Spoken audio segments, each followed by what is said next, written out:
Good evening, and thank you for attending. My name is Natalie Given, and I'll be the moderator for this evening's debate.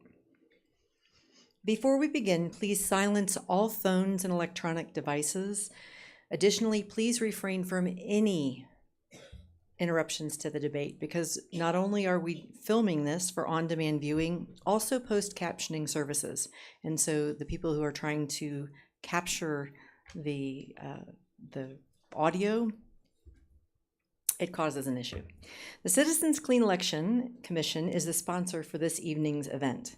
The Clean Elections Act is a campaign finance reform and public education measure initiated by Arizona citizens and passed by voters in 1998. The system provides clean funding for qualified participating candidates who agree to abide by the Clean Elections Act and rules. These include contribution and spending limits, foregoing special interest money, and participating in the commission debates. We encourage audience questions, so please utilize the note card you were given when you entered. Once you have your question, please hold the note card up and our volunteers will come get them and bring them to me. If you need additional cards, just raise your hand. If you have a question for a specific candidate, it will be considered in the second half of the debate, and please make sure that you put their name at the top of the card legibly. We screen questions for clarity, to eliminate duplications, speeches, or personal attacks, or for brevity. The debate is scheduled for up to 90 minutes, so we may not get to all audience questions, but we will do our best. So tonight's debate includes 1 minute for your opening statements. The first half of the debate begins with 2 minutes for each candidate to answer the same question. After all candidates have responded to the question, the first responding candidate will get an additional 30 seconds. We will rotate which candidate starts first. The second half will allow for a different question per candidate with 1 minute to answer. Some of the questions will have an optional 30-second comment period for the topic. I will announce that for the other candidates to comment on a topic. And finally, 1 minute closing statements. We ask that you remain polite to all of the candidates and give them a fair and uninterrupted hearing, no matter how much you may agree or disagree with anything being said. Tonight's participants are Ms. Craig Kraft, a Democratic candidate for state senator in District 1 and a clean elections participating candidate. Ms. Fann, a Republican candidate for state senator in District 1. Mr. Ed Koga, a Democratic candidate for state representative, District 1 and a clean elections participating candidate. And Ms. Jan Manolos, a Democratic candidate for state representative, District 1 and a clean elections candidate. The order in which the candidates will speak has been determined by alphabetical order by last name, starting with the Senate and for opening comments, and will progress from that starting point. The order for the second half will be determined by reverse alphabetical order by last name, starting with the House. So at this time, Joe, would you please start your opening comments? Thank you very much. And hello, everyone. Thank you for coming out tonight and being here for this forum. My name is Craig Kraft, and I'm the Democratic candidate for Arizona State Senate for our Legislative District 1. My background includes I'm a retired FBI agent and an attorney, and I worked for 2 police departments as a cop before I went to law school. I graduated Santa Clara University Law School with honors, and I passed the bar the first time. The reason I'm running for office is because I think a lot of things need to change down at our state house. We need strong and effective leadership. We need that because these many changes that are needed down there will require strong and effective new leadership. Thank you very much. Thank you. So as we've had some new people join our audience, I just want to remind everyone to please silence their phones as we are recording for on-demand viewing as well as the post-captioning services. Thank you for your cooperation. Karen, your opening statement. Thank you, and thank you all for coming tonight. I am Senator Fann. I am your current senator. I used to be a City of Prescott Vice Mayor, a 3-term mayor of Chino Valley. I own a highway construction business, which I started 34 years ago. Having served 6 years over in the House before coming over to the Senate, I have served as either a committee or chairperson for finance and banking, transportation, agriculture and water. I'm on the Senate Appropriations Committee now. I have sponsored over 75 bills in my last 8 years, and most of those have all been passed into law, which has included all-day kindergarten, has included water rain harvesting legislation, protections for fire districts, $300,000 for Mayor's School District, $1 million for Prescott this year, as well as a whole plethora of other things representing Legislative District 1. Thank you. Thank you. Ed, your opening statement, please. Yeah, I'm Dr. Ed Koga. I came to, and I want to thank everybody for coming here, and especially the people who are watching, who actually watch this as a video. I came to Arizona in 1991 as part of, actually, as a physician, it was considered a healthcare shortage area. It's not now, although there's always a shortage.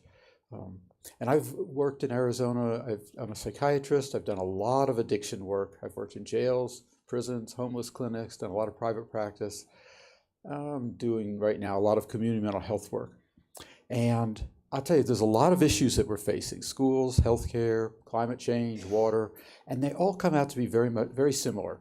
The issue going on in this country right now is, are large corporate interests, are large money interests going to run our political process, or do we run it for the people?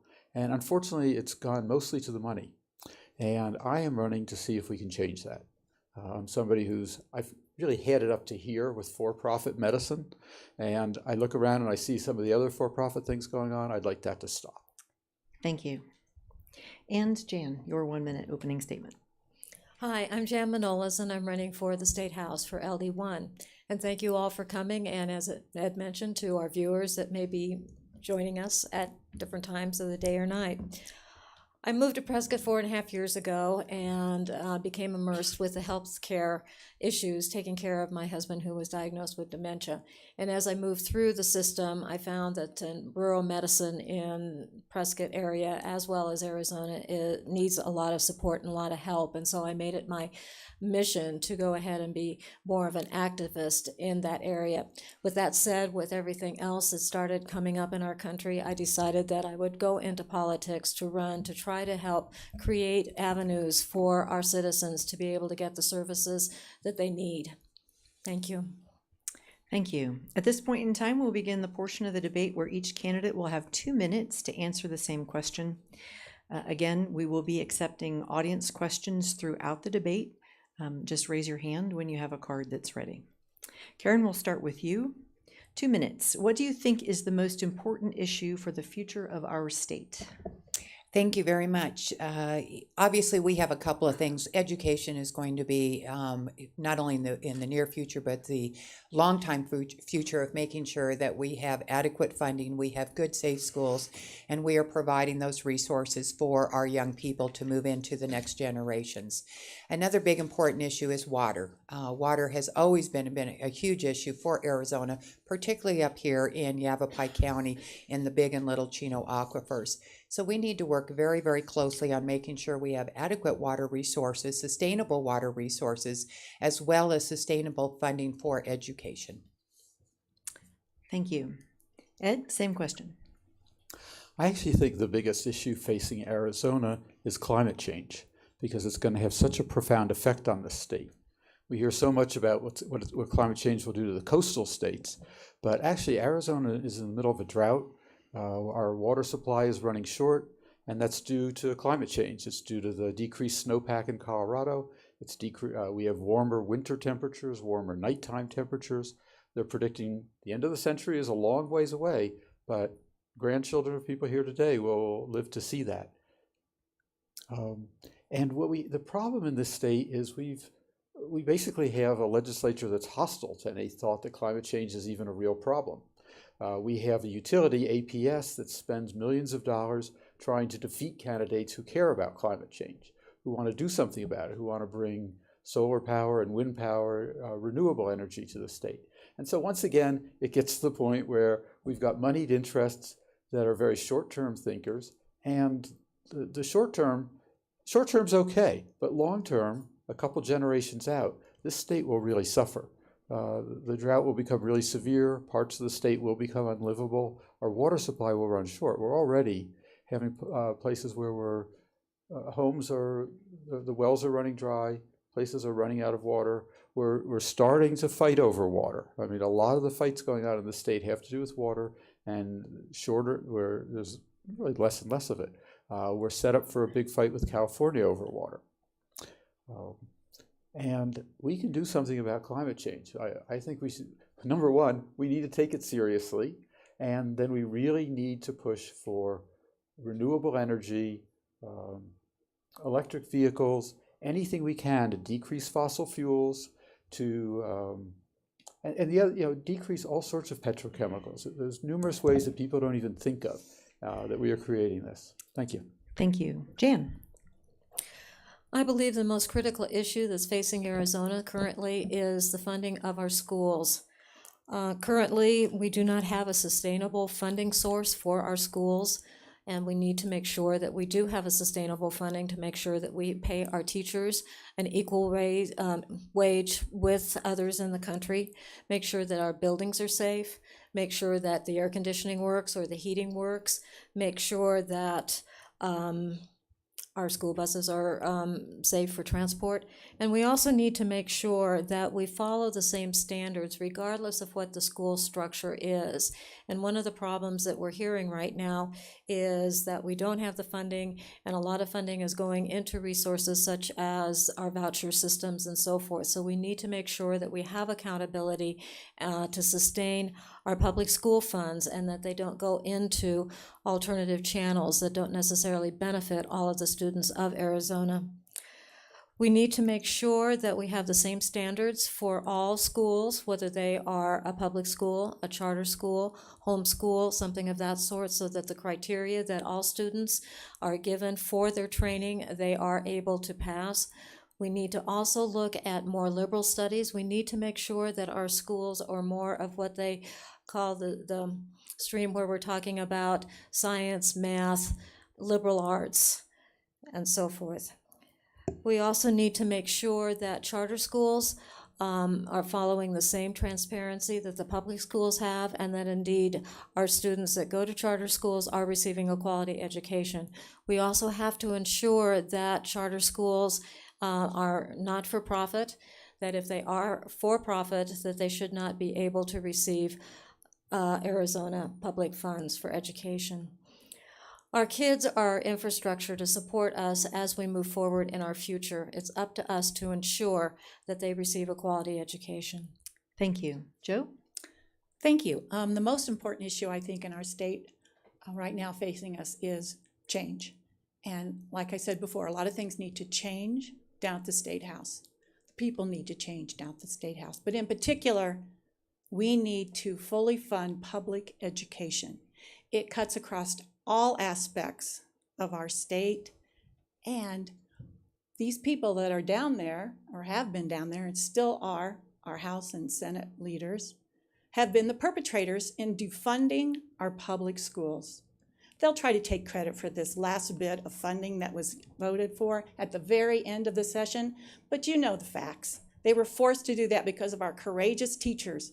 Our Red for Ed movement put the spotlight on our dysfunctional State House, and they had to do something because of this election, because of the very reason we're here talking about this, for this very election. Even with that smidgen that they did, they were forced to give to the public schools. We're still over $700 million below funding, public education funding from 10 years ago. And of course, we need more than that. 10 years ago, there were less students. 10 years ago, we didn't have inflation. So it's dire. The crisis is still real. There is no sustainable funding that has been put forward for any future. So this needs to change. We need people down there who care and will fight for our children, because public education is the cornerstone of a thriving community. It brings in business. It'll bring the doctors here. We don't have enough doctors here because of the education system. We need to change things. We need strong and effective leadership, and that's why I'm running. Thank you. Thank you. And Karen, your additional 30 seconds.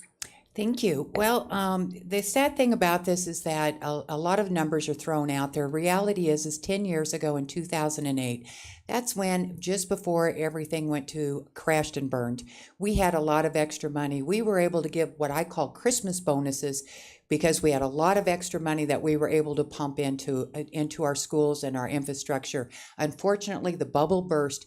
We went into a full recession, had to mortgage off our buildings, and consequently, to say that we can go back to the funding in 2008 while we're still trying to dig ourselves out of the hole just is not possible, Thank but you. we're getting there.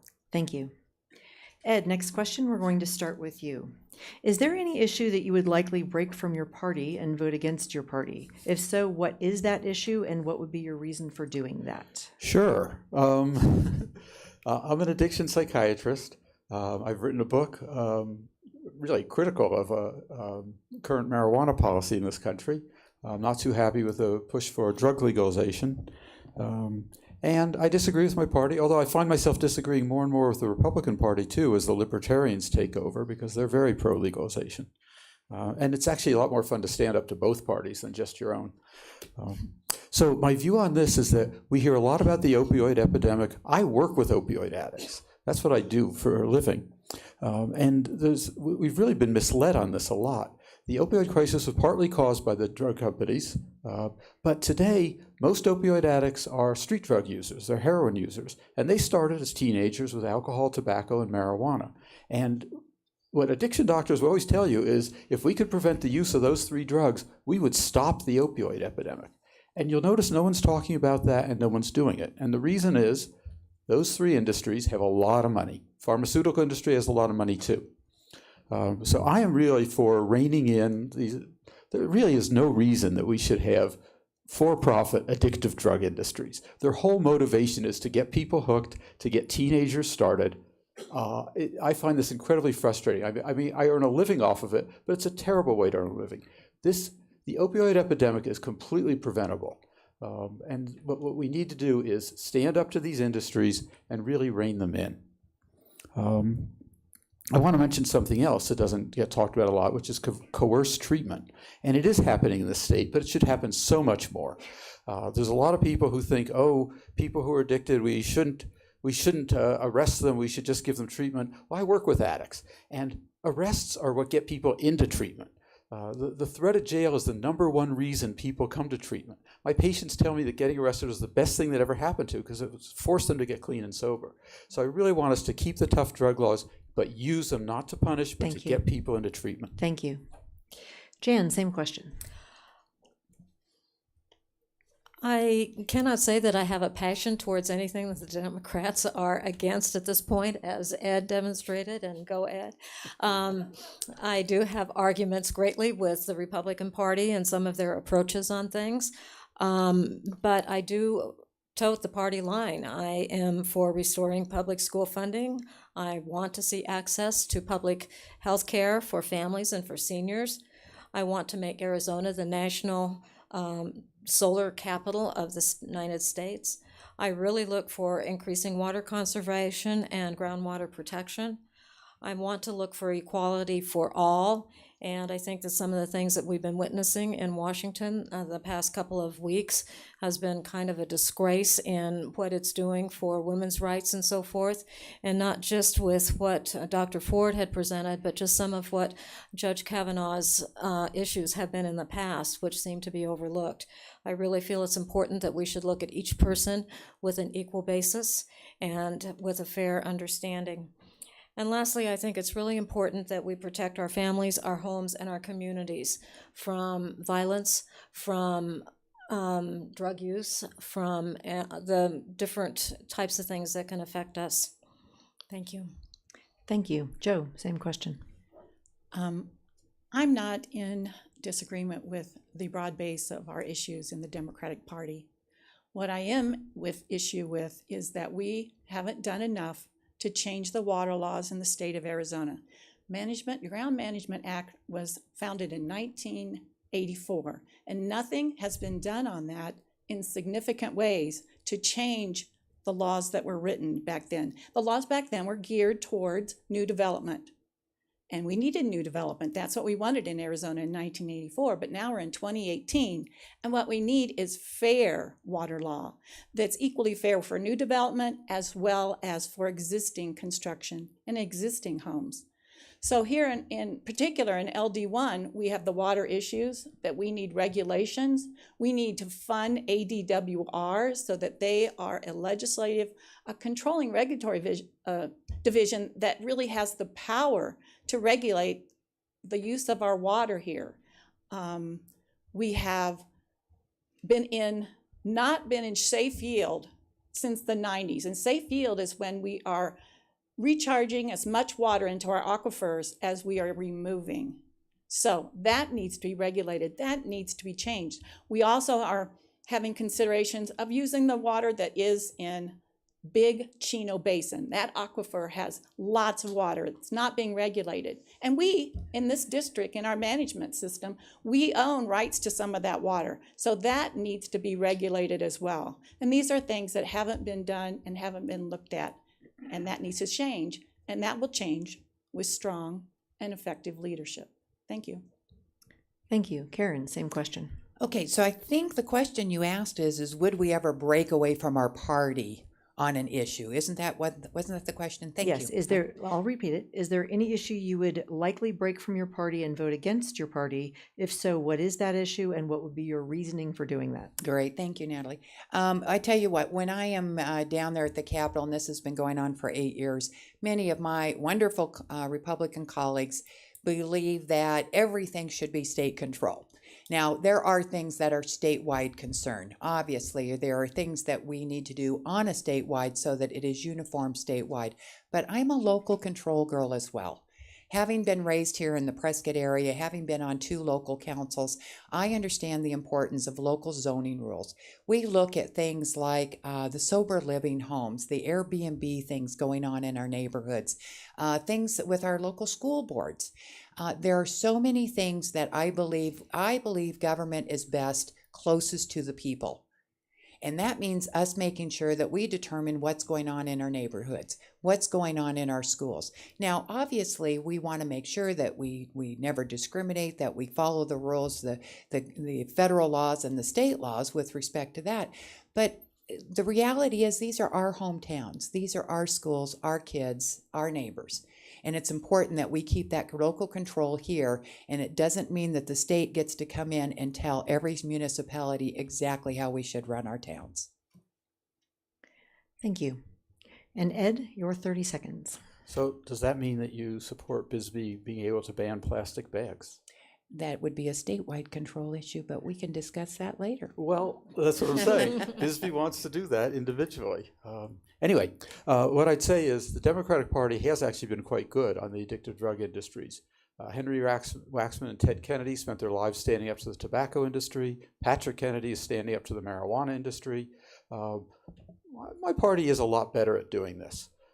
We've fallen down recently, but over our history of doing it is very, very good, and we've been really fought pretty hard to protect kids from drugs. Thank you.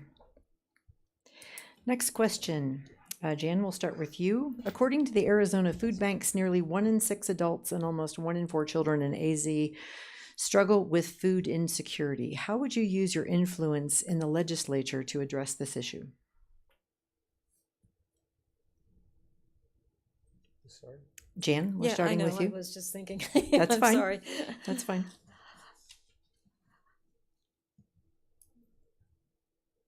I think that, I'm just trying to get my thoughts together on this. I think that this is a very sad statistic, and that 1 in 6 and 1 in 4 struggle with food insecurities. I know that there are a lot of food banks, a lot of different organizations that are trying to support students and their parents with food. but I think it's important to look at what is the reason. And I know that, especially within the Prescott area, is that many times the salaries and the wages that are earned by support people that work in Prescott do not allow them to live here. And sometimes people are working 2 and 3 jobs to be able to pay the rent. So I think we really need to look at our infrastructure, look at different types of housing, different types of offerings and benefits that people can sign up for to be able to alleviate some of these basic needs, such as food, medical care, housing, and so forth. I didn't see that sign. One. Oh, thank you. I don't feel that it's a necessity of government to give handouts, but on the other hand, I think it's a necessity of government to be able to give aid when is needed and be able to give services for people that are in need. Thank you. Thank you. Joe, your perspective? What was the last part of that question, please? Certainly, I'll reread it for all of you to hear. According to the Arizona Food Banks, nearly 1 in 6 adults and almost 1 in 4 children in Arizona struggle with food insecurity. How would you use your influence in the legislature to address this issue? Thank you. 1 in 4 children have food insecurities. That seems like a ridiculous statement. They're suffering from poverty. 1 in 4 children in this state are in poverty. And what we need to do, and what I want to do when I get to the Senate, is to make sure, first of all, that there's child care assistance for families. There was $56 million of federal money on the table for our legislators to use to get the child care for the children so the parents could both work and bring in income to the homes, thus getting them out of poverty. I believe in hand-ups. That is strong and ineffective leadership to be able to figure out how to use $56 million from the federal government for child assistance. Any child hungry is a terrible thing, as well as adults. But in our schools, that gets us right back to public education. Our schools, these legislators have defunded our Title I schools. Title I schools are where our low-income families are the majority of the students in that school. They need 2 meals a day while they're in school. They need to take home nutritious food at night. If you're not eating, you're not able to think, you're not able to function well. And we need these children to be able to do that. They need food when they're not in school. And these are programs that I want to instill when I'm a senator, so we do not have any children without food, and we have 0 poverty, and it can be done with strong and effective leadership. Thank you. Thank you. Karen, your perspective. Thank you, Natalie. I'm not sure what the definition of food insecurity is, but I'll take a stab at this one. Obviously, and great comments, everybody. We obviously do need to make sure that we help those who do truly need help. We are not in the position of being able to hand out everything for everybody. But when those really do need that help, we should be there to help them. The food banks of Arizona, of Yavapai County, we have done an amazing job. I've worked very, very closely with them for over 3 decades, trying to make sure, particularly in the Chino Valley and the Paulden area, where we really do have some poverty going on out there. What I'm not quite understanding is, when I grew up here in Prescott, my parents didn't have anything. I think all of us here in the audience, when we grew up, we didn't have a lot of stuff, but somehow our moms and dad always managed to make us a peanut butter and jelly sandwich in the morning. Somehow we always had a nickel to buy that carton of milk. And I think we did just fine. I do not understand how we got from, and granted, I know it was a few decades ago, but I don't understand how we came from where our parents got up and made us a sandwich and an apple and a carton of milk to where we can't even manage to send our kids to school with that. And with the WIC programs and all the other food stamp programs and everything that are available, we can take that money and you can buy things that will produce and provide good, healthy meals. I think we just need to work a little better. Yes, we need to help those that truly need it, but maybe we need to work better with those to help them understand the importance of taking care of their kids and supplying for them. either at home or when they go to school. Thank you. Ed? Yeah, I do a lot of work that's community mental health. And so I work with a lot of people who don't have money. And I hear their stories. And what they talk about is that they can't get to work because they can't fix their car, or they don't have a car, or they can't afford the gas.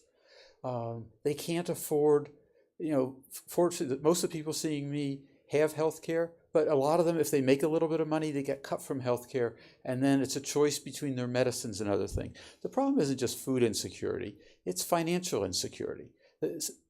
We've raised the minimum wage to $10, it's going up to $12 an hour. That's not enough. You can't really live off that, and you especially can't live off that if you have a family. And I hear the stories of people who are trying to live off that, and I don't really hear them blaming anyone. I just hear them talking about having to make really hard choices, and one of the choices is what they're going to eat. They don't starve, but they don't eat the way they don't eat the way they should. They don't eat the way they want to. And so I think what we have to look at is, number one, what do we pay people? I think even a $12 minimum wage is just too low. And that's the main thing, because what people make is the source of everything. I think we ought to look at the cost of healthcare and the fact that we make it very hard for somebody to have a job where they bring in a little money. We right away cut them off the Arizona healthcare system. The whole question about meals in school. Meals in school should be there for all kids, no questions asked. And the reason is there are so many kids who need the food and don't want to be stigmatized as being somebody who needs it. And it's, we know that. It's a real problem. Kids will stigmatize. And so, the other thing I see is, families, most of the families I see, there aren't two parents at home to prepare the meals. So often there's not one parent to do it. So, Thank you. Anyway. Thank you. Jan, your 30 seconds. I would like to come back to what Joe was talking about with the $56 million in federal aid that was given to the state by the federal government. This was a program that the federal government gave to all 50 states. It did not require any kind of matching of funds by the state of Arizona. It was money that was given. It was made, Governor Ducey made a decision just to hold the money until a study could be made as to where this money could go. So this money is just sitting there not doing anything. When we think about, thank you. Next question, we'll start with you, Joe. What would you do to represent women's issues in the legislature? I don't even need to write this question down. Right now, 37 states have ratified the ERA, Equal Rights Amendment for women. Women still are being underpaid for equal work. White women, 87 cents, black women, 68 cents, and Hispanic women, 65 cents to the dollar. It's time to stop it. And we as a state of Arizona could be the 38th state to ratify the ERA. I would be so proud to bring that bill and to have that be passed in the Senate and then in the House, so we can be the last state that's needed to ratify, so that that goes back to the federal government and it becomes a constitutional amendment. It's time. Women need equal rights. Equal means equal. So that's one of the things that I would do first thing in order to help women. Thank you. Thank you. Karen? Thank you, Natalie. Actually, I think us women in Arizona do pretty well. We have held a lot of statewide offices. We have sent many to Congress. We're getting ready to elect our very first female senator. So Arizona is probably one of the best states in the entire nation that does promote women issues. I will tell you that I started my business 34 years ago in highway construction. So you want to talk about women not being accepted in an industry? I learned the hard way. But you know what? I worked hard just like every other guy there, and they respected me for that. So a lot of that is a matter of learning and being able to earn their respect as we do this. Let's talk about the Equal Rights Amendment really quickly. I realize that there are people that support that. I want to make sure that everybody clearly understands that the Equal Right Amendment is not about female equal rights. It is more about getting rid of abortion, the no abortion in the United States. It is more about allowing more of that to go on. If we get rid of that, you understand that women will now be subject to the draft and combat on the front lines.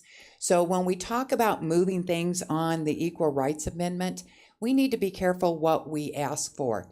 Should women be respected? Should they be treated equally? Yes, by all means. But remember, women are still women and men are still men. Thank you. Thank you. Ed? Oh my goodness. I just want to say the ERA is about equal pay. It is not about abortion. It is not about women having, being forced to go fight wars. But what I want to say is most of what I see is, again, what I see is women-run families, and particularly where I work, because there's a lot of substance abuse and the men are gone. And so women are in charge and they're struggling. I see a lot of that. They have to hold a job. They're not paid well. Their kids are in trouble.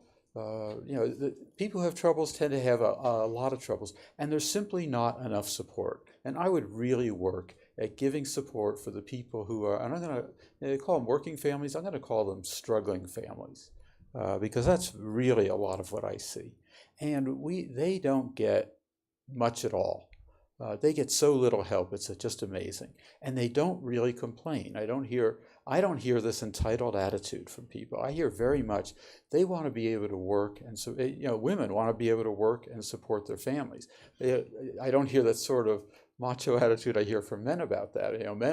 Men when they get clean and sober, I mean, they love being able to hold a job. I talked to somebody yesterday, and he just said he is so excited about being able to work. Now, I don't know if he's telling the truth, but he sounded pretty convincing. Women, it's more, they want to be able to take care of the family. They want to be able to take care of themselves. They want to be sure if there is a husband in the house, they want to be sure that he's doing well. And they seem to be the ones juggling everything.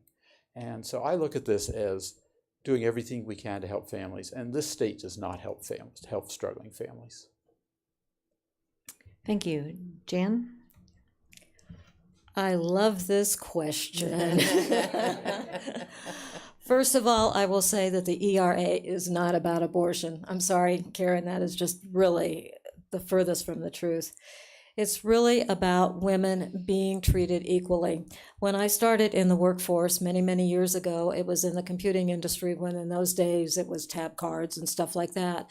But the thing is that it was a male-dominated industry. And in those days, you could smoke at your desk, you could make off-color remarks, you could actually physically accost somebody. And it was not a pleasant time. And we've come a long way from that. And I look, especially with what has been discussed over the past 10 years, is that it still is prevalent within industry itself, and it is not comfortable, and it is something that cannot continue. So when we say that we want equal rights and we wish to be treated as equals, and that we are not put under a pigeonhole of, oh, she's a female, or she's a girl, or she's just in the house or something of that sort, that isn't a fair statement. What equal rights is about, first of all, is making sure that we are equal under the law. Women are not equal under the law currently. That is the first thing. It means that when we work a job and we work just as hard as any other person, that we get equal pay. Many, many years, I was always very underpaid to my counterparts, and sometimes it was very, very difficult to continue going. It's also about safe, affordable, and legal health services. To be not too graphic, is men aren't asked about different kinds of surgeries that they might be procuring, and why should a woman? It is also not the government's place to be able to say a woman can or cannot have an abortion. That is really important. And it's also being able to bring doctors into Arizona to provide funding for our students and to be able to provide an equal life space. Thank you. Joe, your 30 seconds. Thank you. I couldn't have asked for a better example to illustrate how my opponent, Karen Fann, does not understand the issues.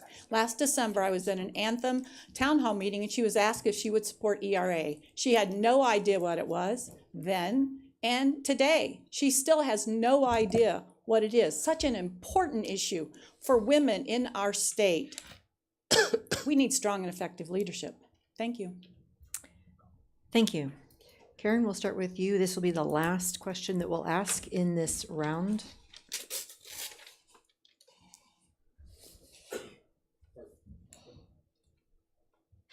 As a legislator, in what ways could you help fund the Quad City area with public transportation?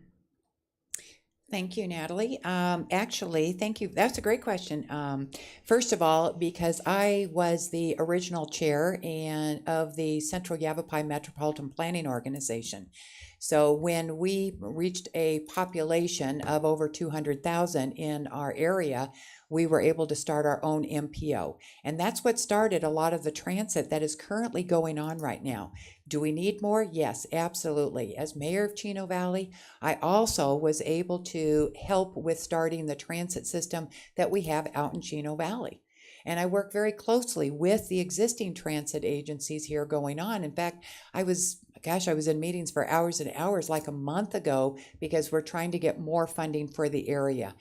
Unfortunately, with the federal government, when there's transportation monies involved, they're all in these little different boxes, or buckets, I should call them. And so these buckets, you can only use these monies for to build transit. These monies you can only use to move people. And we are working very, very closely to try and take those bucket barriers away, as I call them, so that we can use that money where it really needs to be used. We have that thing going on, same thing in education with those buckets of money. So consequently, we can move this forward. We can get more funding here. As chair of the House Transportation and vice chair of the Senate Transportation, this is exactly what we're working on, not only in the Quad City area, but statewide. Thank you. Ed? Yeah, two things on the whole idea of transportation. One is that this is an issue very much tied into climate change, because we have a system in this country that is just incredibly car dependent. And they call it the love affair with the automobile, but it's actually kind of a shotgun marriage in some ways, because we have cut out other forms of transportation, and we really need them. We really need to look at, when we look at transportation, and not just here, but throughout the state, I'm going to say this, we really have to look at how it's going to help us decrease the amount of fossil fuel use. I just think that we should be focused on that all the time. Again, it's also an issue that has to do with powerful moneyed interests. Other countries have mass transit in small towns, huge amounts of it.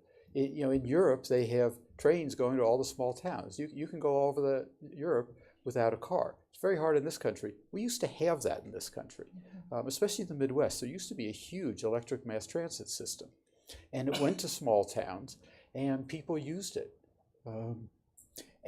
We need to look at that again. I really want us to. So I would work on this. I really don't know a lot of the specifics on this, but I do know that we can have far better transit systems than we have right now. This total dependence on the automobile is something that was really manufactured by people who made money off of it, and I don't think we should be doing it.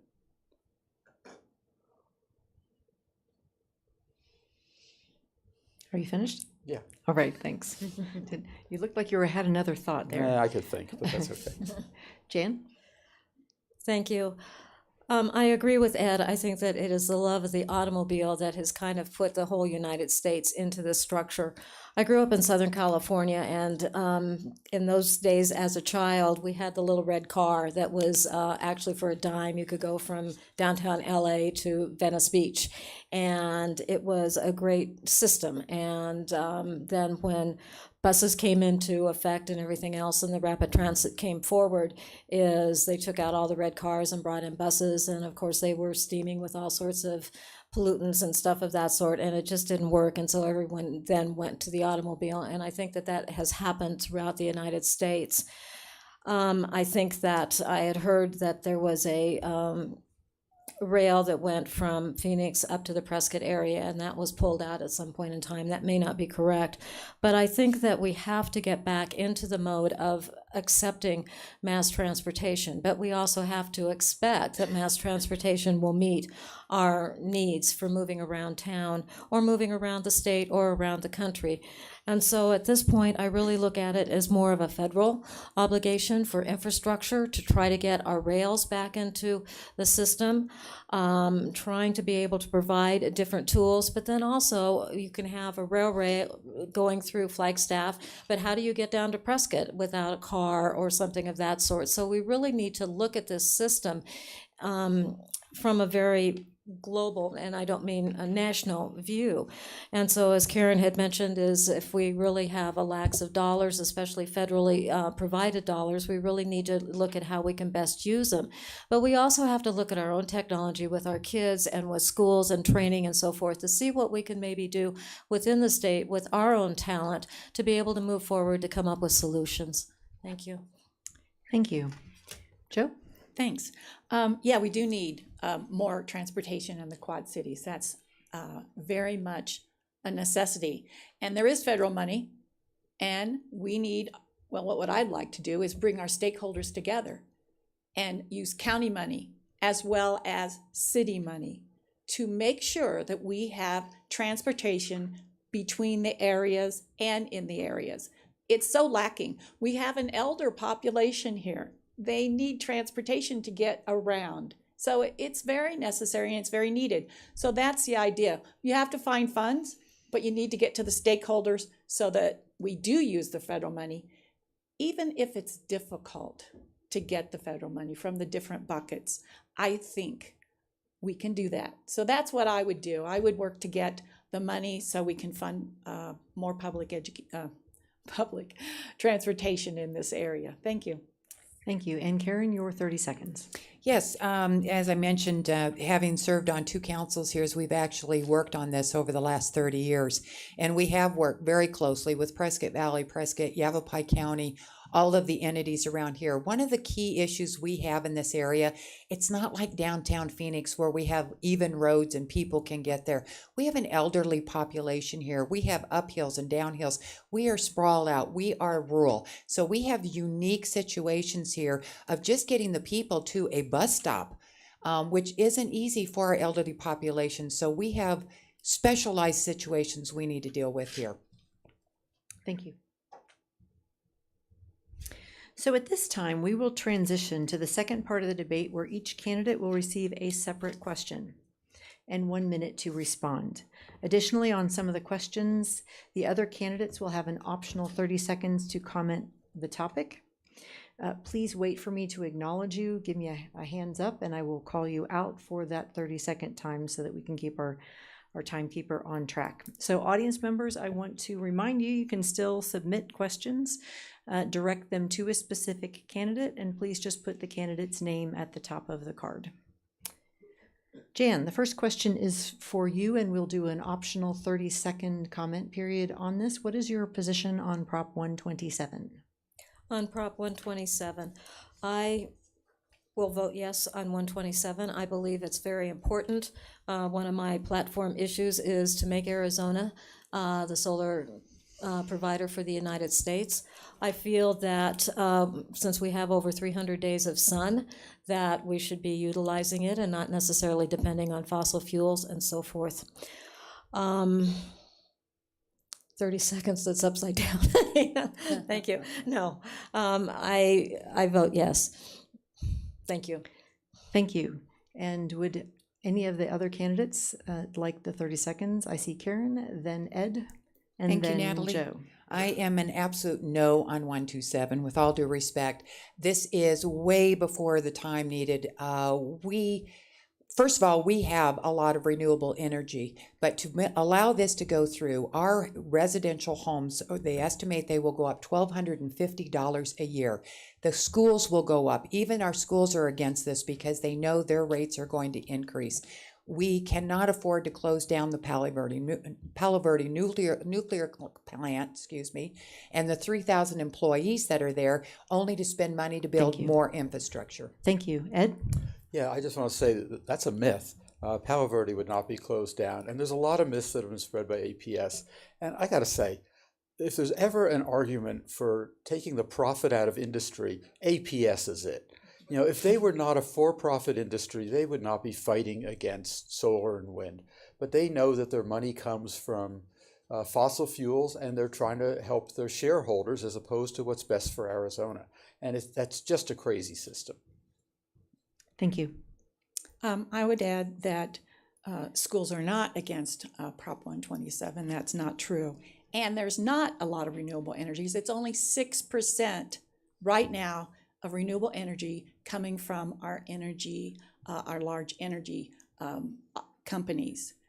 We need our air to be clean. This is an environmental issue as much as anything else.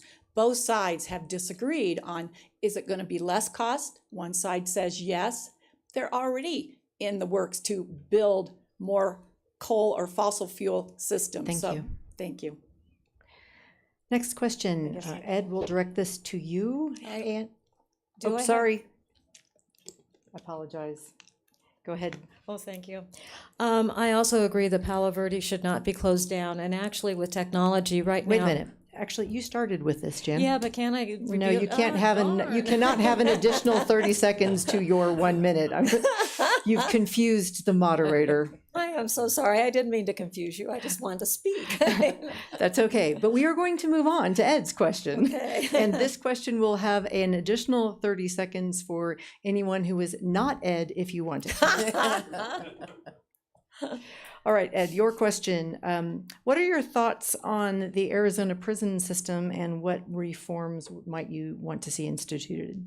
So I've worked in the prison for several years, and the biggest issue I see are people who are there. Actually, the biggest issue I see are people who are there over and over and over again.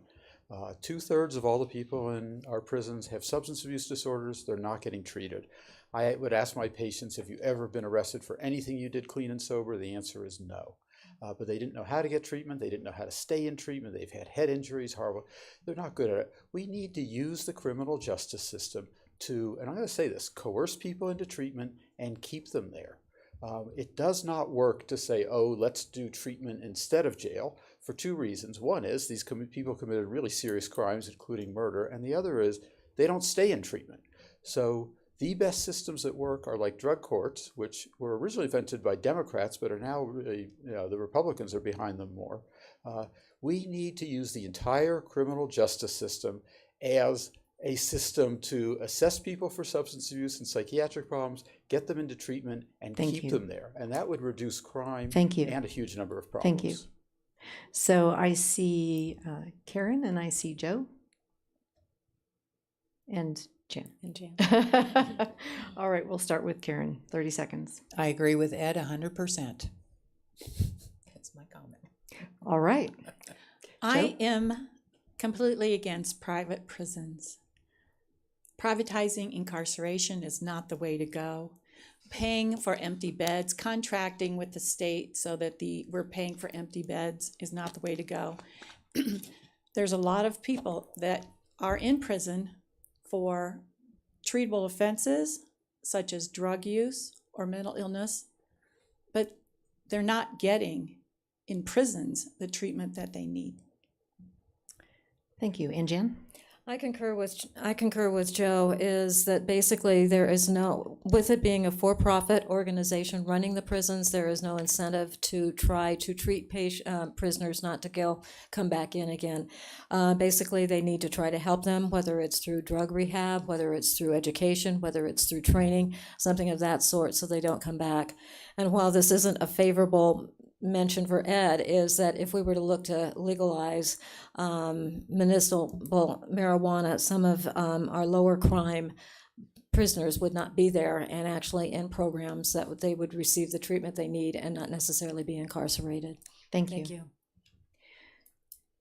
So we'll again do the additional 30-second on this one. Karen, I've received multiple cards around your position for Prop 305, vouchers and vouchers funding parochial schools. Can you please speak to that? Absolutely. First of all, vouchers are illegal.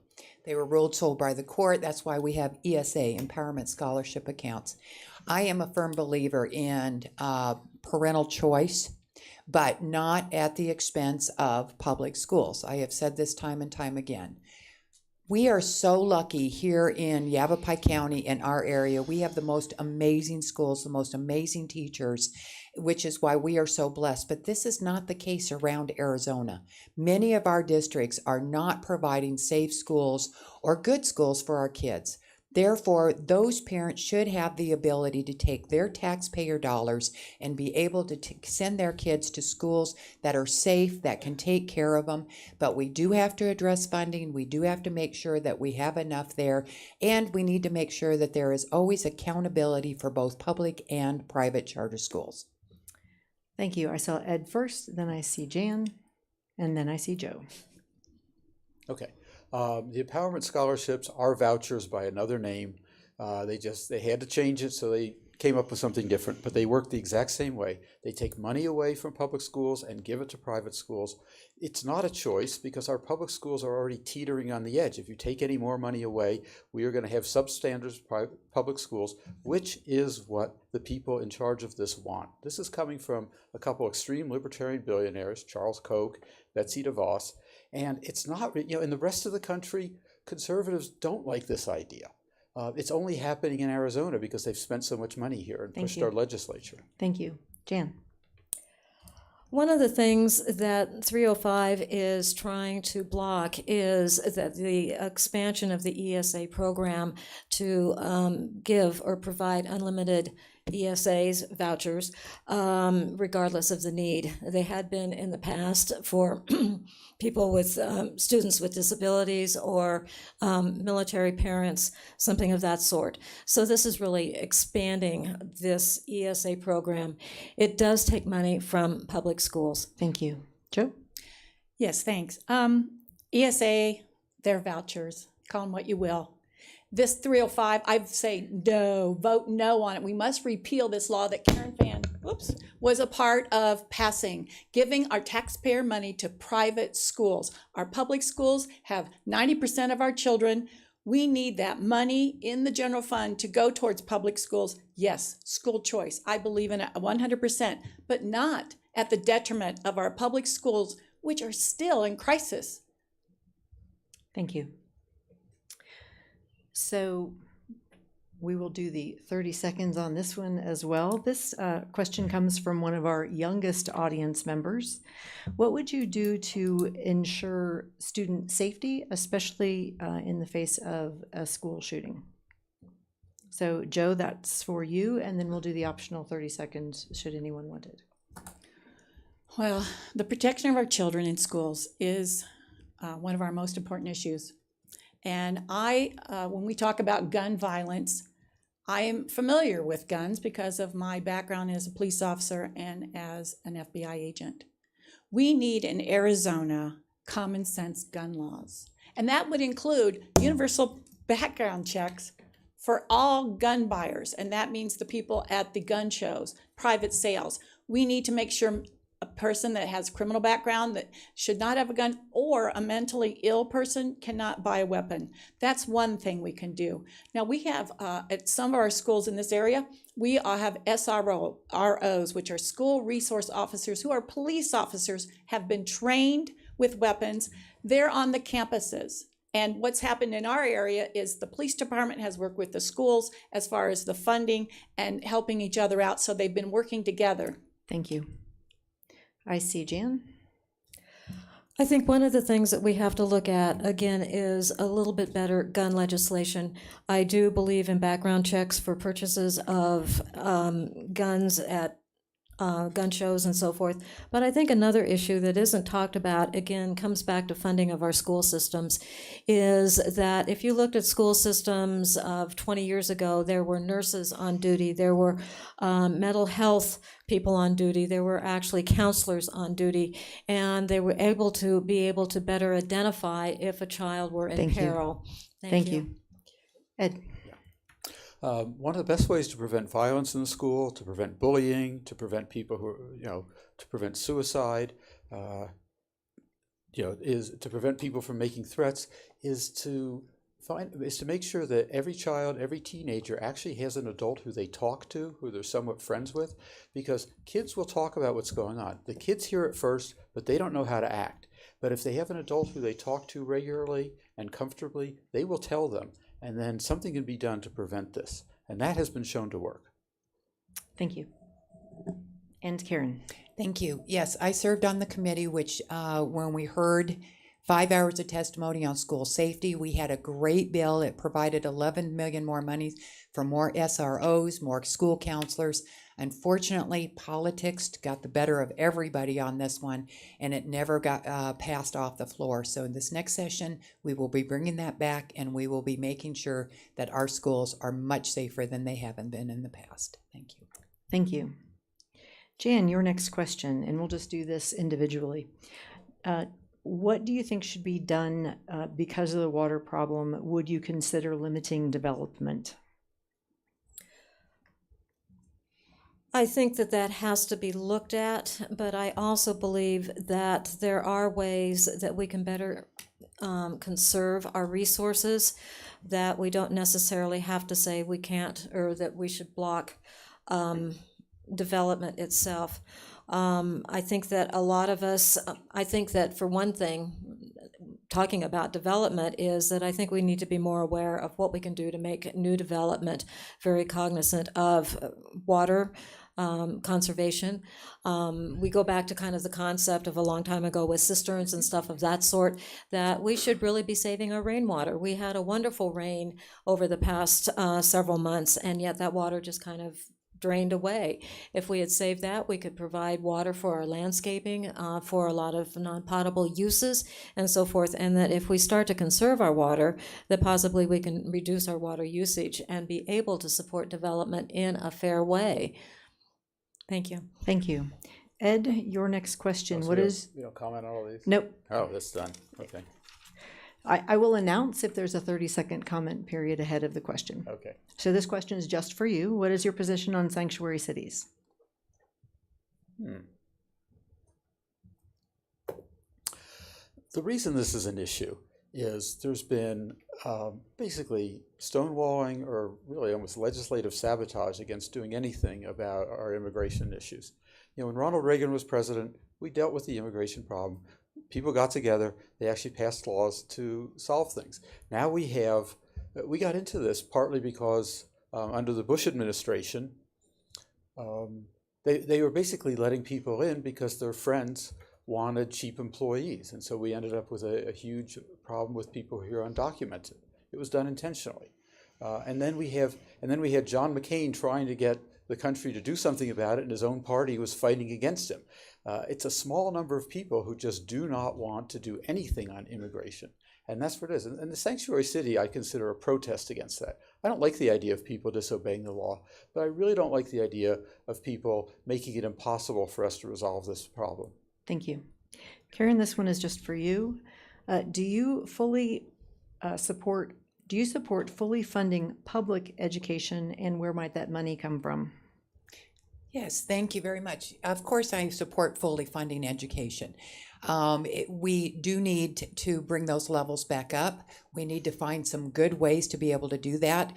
I realize that some of my opponent has said that they want to try and bring back the $13 billion in tax credits. Unfortunately, most of that, 90% of that, all has to do with food and drugs and things like that.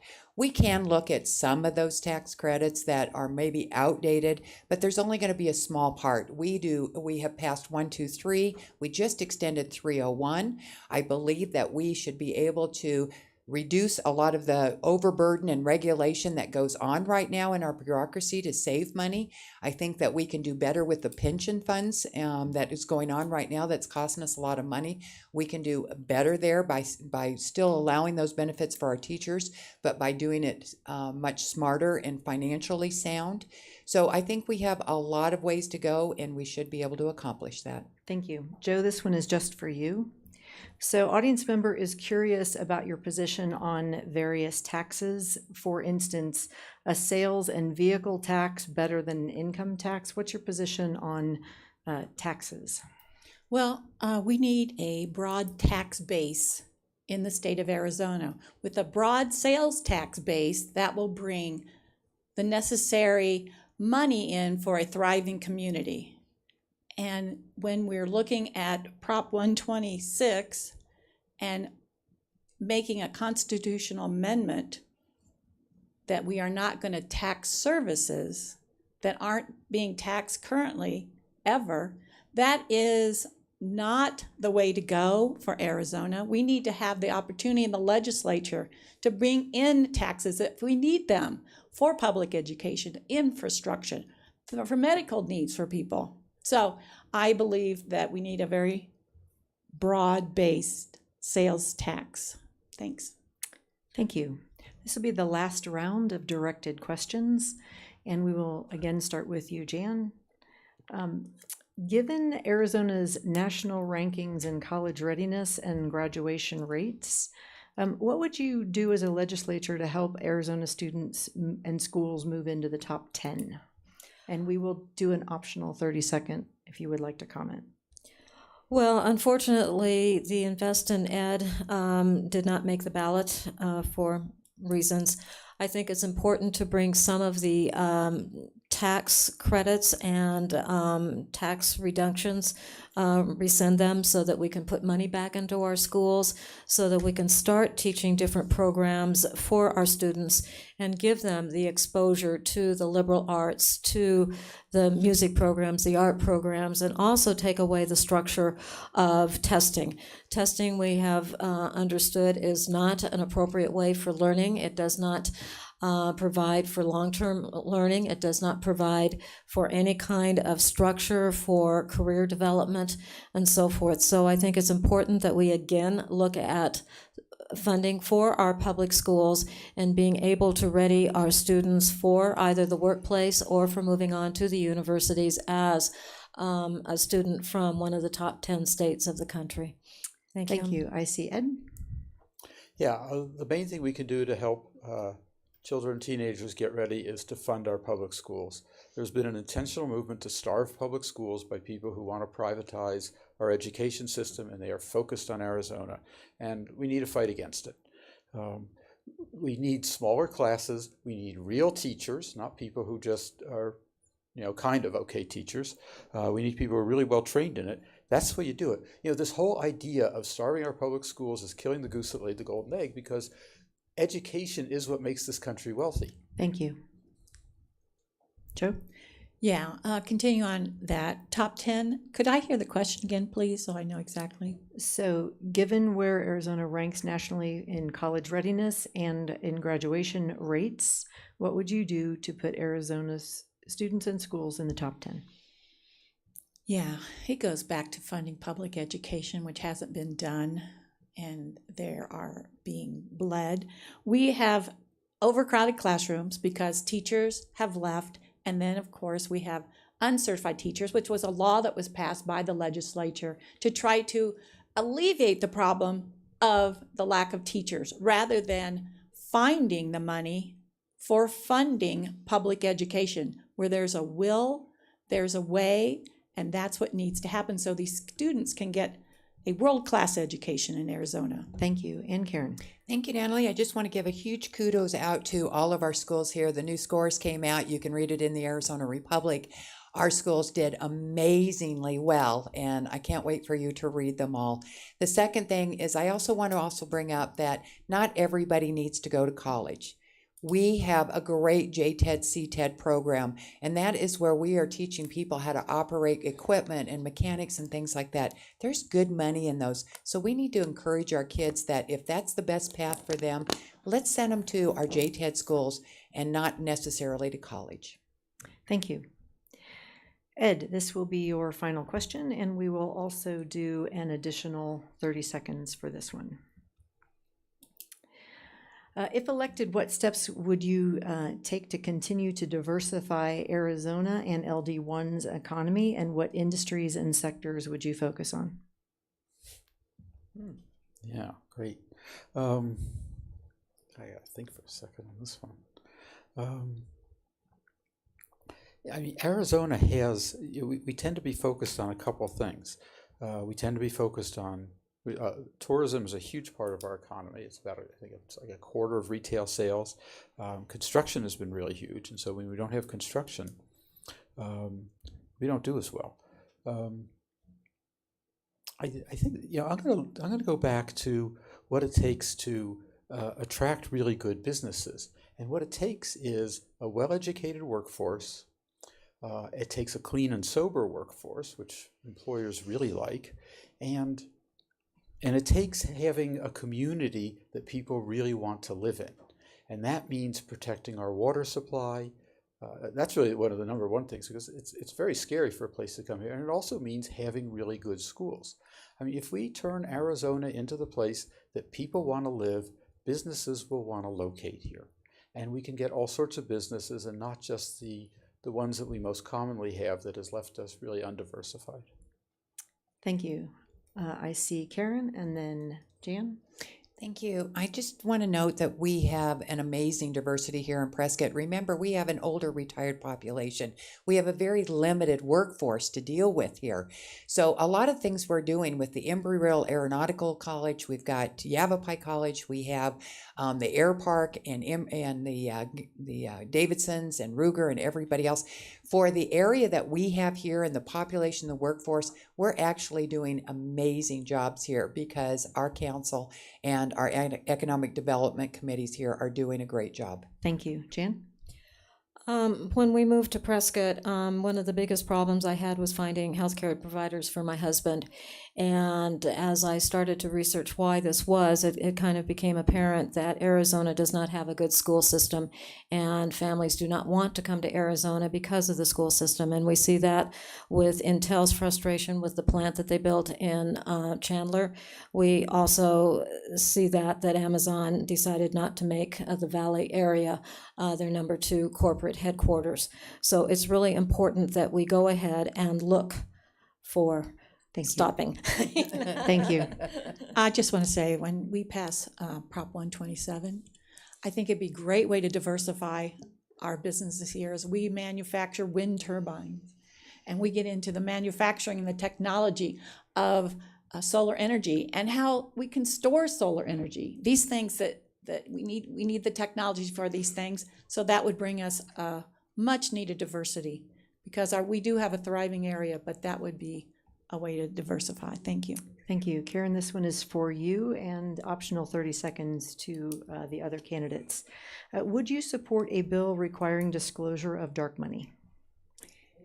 Okay, good question. Disclosure of dark money. First of all, does anybody understand that exactly, and I'm sorry that we're using it, dark money, that's not the appropriate term, but where this all came from? It actually came from the 1960s. It was actually the ACLU that took it to the Supreme Court that allowed for secret contributions. And the reason being is because there were a lot of people that were trying to contribute money to stop things like segregation in the South, and a lot of really horrible things that were going on at the time.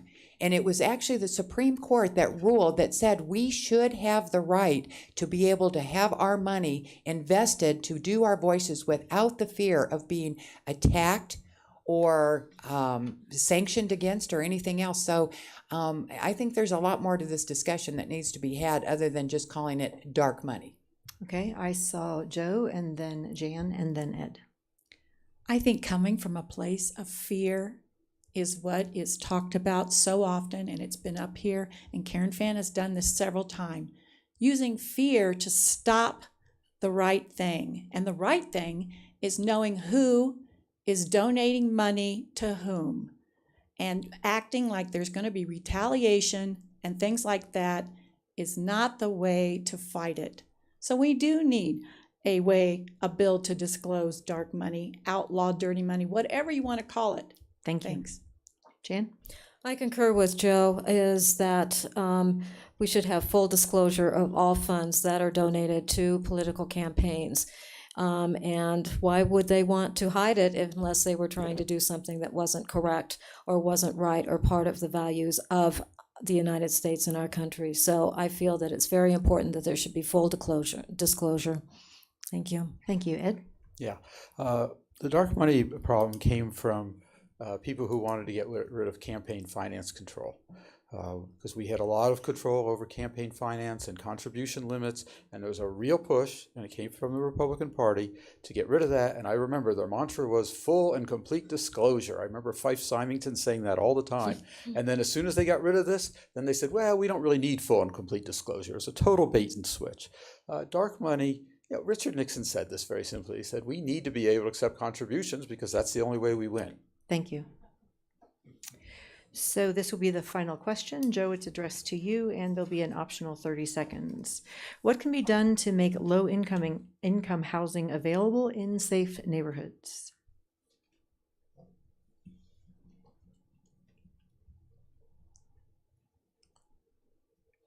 You said in safe neighborhoods? Yes, in safe neighborhoods.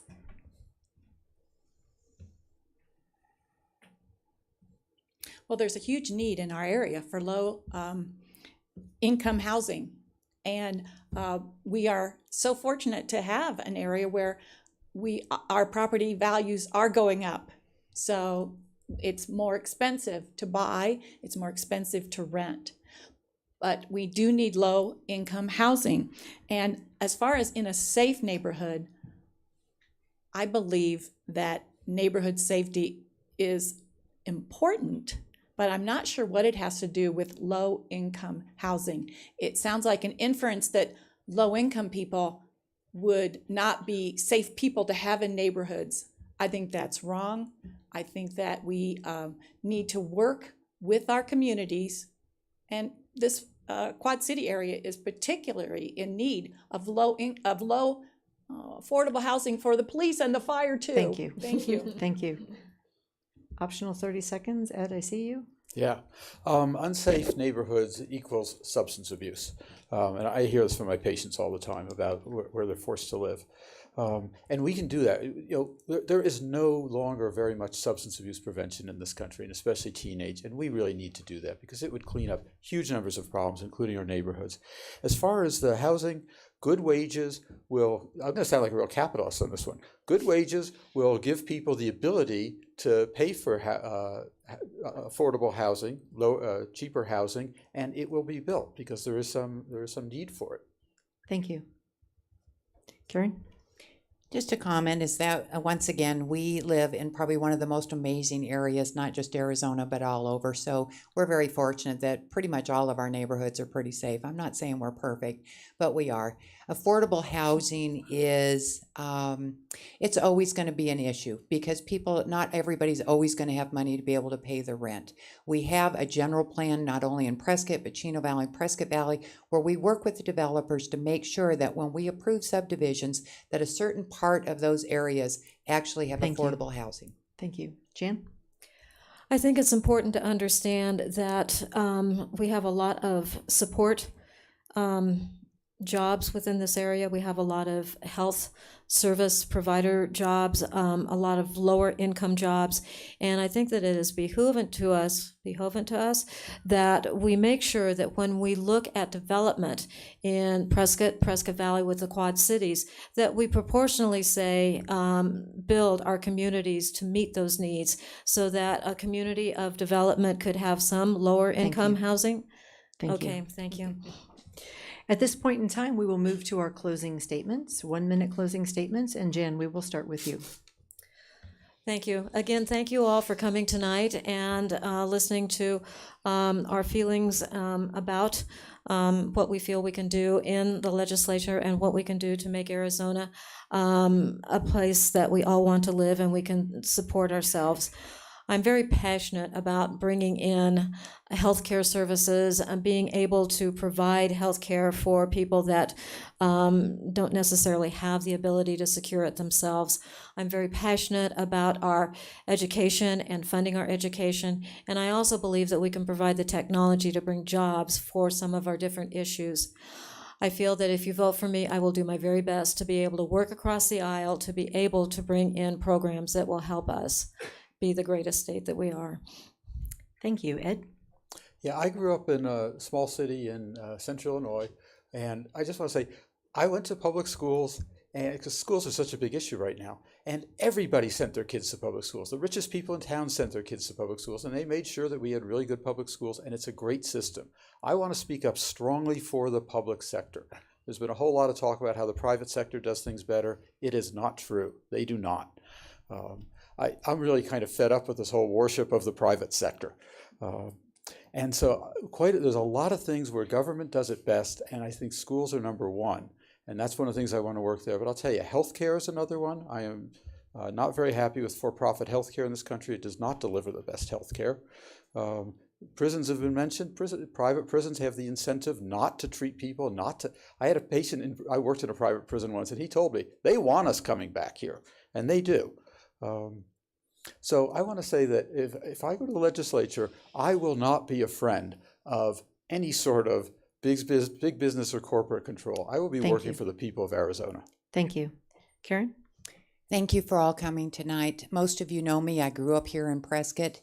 I have all of our interest at the bottom of our hearts. I work very hard for you. I bring the money back. I work across the aisle. I have received over 40 legislative awards, numerous Legislator of the Year awards from all different areas, because I do work with our police and our fire and our chambers, and I do work with my Democrat colleagues. So I ask that you please allow me to return to this position. I would like to continue serving you. I would like to continue working on our water issues. I have over 25 years of experience working on water in this area. I want to continue working with our schools, continue working with our teachers. Infrastructure is huge. Our roads, our highways, our water systems, and all the other infrastructure that makes our lives and our economy grow. So I hope that you will return me to the Senate, and I will work hard for you just as I always have. Thank you. Thank you. And Joe? Thank you very much. Yes, I've already mentioned a couple times, but we need new leadership. We need strong and effective leadership. Karen talks about public schools. She's done nothing for the public schools. She talks about working for the water. There's been nothing done about the water. She talks about other things. So you got to remember the facts. And if you want strong and effective new leadership with heart, because I care. I'm a clean elections candidate. I'm not taking any money from anyone because I can represent the people. I'll just add one more thing about public education. I will change the laws that charter schools have the same laws as public traditional schools. It's time. It's time we take the greed and the profit out of public education. We have legislators that have made millions of dollars. It's not criminal now. It's legal now. But that will change if I go down to the Senate. So please vote for me. Please check out my webpage, joecraigcraft.com. Thank you very much. Thank you. To our candidates, we thank you so much for participating in our forum. And to the audience members, we thank all of you who have come out tonight to inform yourselves prior to the election. We encourage you to visit www.az-clean-elections voter dashboard. You can see that on the screen is the website for a customized experience to inform yourselves on the general election, the candidates, the issues, and to view this debate on demand. Please fill out the evaluation form and give it to our volunteers. The evaluations go back to the Clean Elections Commission to improve your future debates. Thank you all for coming tonight. You're welcome to stay and speak directly with our candidates, and have a good night.